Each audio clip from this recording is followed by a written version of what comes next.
Hi, my name is Caitlin Carrick, My name is Maria Rodriguez. and we are doing the Sanford versus Kentucky Supreme Court case. It involves two separate cases in which juveniles were sentenced to death for committing particular heinous crimes. First, juvenile Kevin Sanford committed a horrific rape, robbery, and murder of a 20-year-old in Kentucky. They kind of bent though. It's okay. Alrighty, this is how that all went down. Are y'all ready? I don't think y'all are.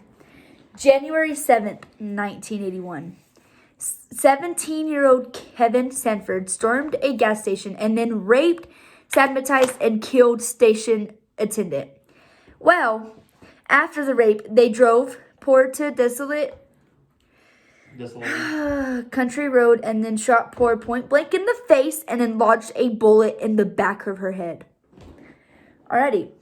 And after they claimed Poor's life, they stole 300 cartons of cigarettes, 2 gallons of fuel, and a small amount of cash from the robbery. Don't you think that they would have stole more cash than everything else? Because cash is more like, you need it more than everything else. Like, who needs fuel these days? That's why we have Teslas. Anyways, let me fix my hair real quick. On July 20, Missouri juvenile Heath Wilkins also terrorized his victim. July 27th, 1885. Golly, I wasn't even born then. I wasn't even thought of. My grandma was barely, I don't think my grandma was even born then. Wow. He entered Avondale, Missouri convenience store with the intent to rob the store, murder whoever is behind the counter, while his accomplice raided the cash register. He attacked Nancy Allen, 26-year-old clerk and mother of 2 children. Allen cried and lack of cooperation for mercy. Wilkins repeatedly stabbed her in the chest, golly, heart, and carotid artery. They stole liquor, cigarettes, rolling papers, and $450 in cash. That sounds about more like it, though. I'd rather do that but not kill anybody. Who would want to kill somebody? That's so sad.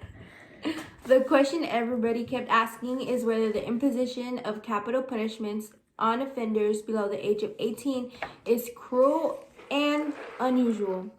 With respect to American society, there is no national consensus regarding the imposition of capital punishments on 17 or 16-year-old individuals. The decision whether to subject 17 or 16-year-olds to capital punishments must be made locally by the states and cannot be categorically pronounced as cruel and unusual punishment at this time. Violated prohibition of cruel and unusual punishment. A Kentucky juvenile court conducted hearings to determine whether he should be transferred for trial as an adult. Wait, Maria. What? Do you know what he looks like, Kevin? Oh, yeah. Do you know what Kevin looks like? Mm-hmm. Because I don't. I don't think the class does either. And don't give me attitude. You see?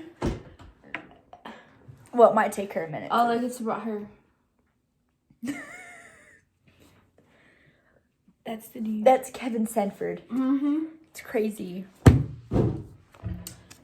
You lost where I read. Anyways, just start right here. Okay, right here. Uh-huh. Declaring that neither the framers of the Constitution nor contemporary society regarded a death sentence as cruel and unusual punishment for someone who was almost 18 years old at the time he committed murder.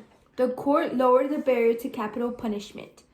Supreme Court ruled 5-4 on Tuesday with that the death penalty is a disproportionate punishment for juveniles. And this is the girl he killed.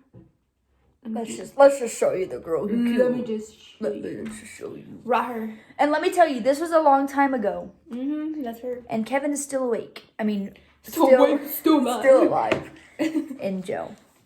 But who in their mind at 16 and 17-year-olds would want to kill somebody? And people are trying to say that they're innocent when they're not, when they obviously killed somebody, you know? What else do you have to say? This is crazy. It's sad. because I bet the parents are sad. I bet the people of the convenience store workers are sad. Mm-hmm. And people are trying to still say that they're innocent, even though they killed innocent people just because they wanted money, just because they're immature little kids. You know, like I would never steal from a store because I was not. No, like no, it ain't gonna happen, boo. Yeah, you're right. You're right. Mm-hmm. It's so crazy. Right. So this is Heath Wilkins. Young, crazy. That's the one that killed the other lady with 2 kids. That's crazy, huh? Oh my gosh, my hair. We're back. Yeah. This time we're doing facts. Okay, continuing,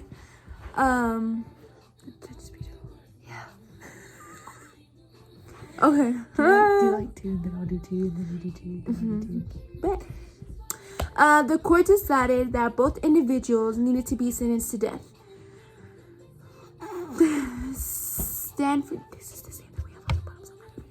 Stanford versus Kentucky was overruled 2 years later by the court decision in Romper versus Simpsons that held that it is unconstitutional to execute someone for a crime committed as a juvenile. Of the 37 states which permanent capital punishments, 17 prohibit the death penalty for offenders below the age of 17, while 15 states prohibit capital punishments for 16 euro. That's supposed to be there. Yeah. Kentucky state allowed juveniles to be tried as adults for committing murder. Okay. This case mostly is one of the reasons why the 8th Amendment was created. This prohibits the federal government from imposing excessive bail, excessive fines, or cruel and unusual punishments. They all violated the 8th Amendment. This case lasted for about 3 months, March 7th, 1989 through June 26th, 1989. The decision overturned a 5-4 decision by the court in 1989. They were both accused of first-degree murder. The modes or acts of punishment were considered cruel and unusual at the time that the Bills of Rights was adopted. The 14th Amendment would invalidate these lack of rational basis. Thanks for watching.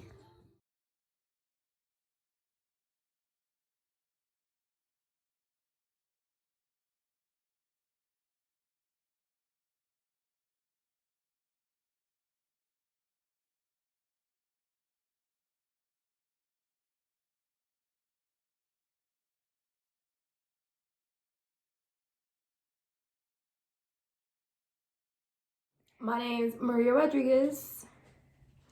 Maria Rodriguez. And we're doing the... What are you doing? The court decided that both individuals needed to be sentenced to... Thank y'all so much for watching. Hold on. Again. Thank y'all so much for watching. I'm at the back. See y'all next time.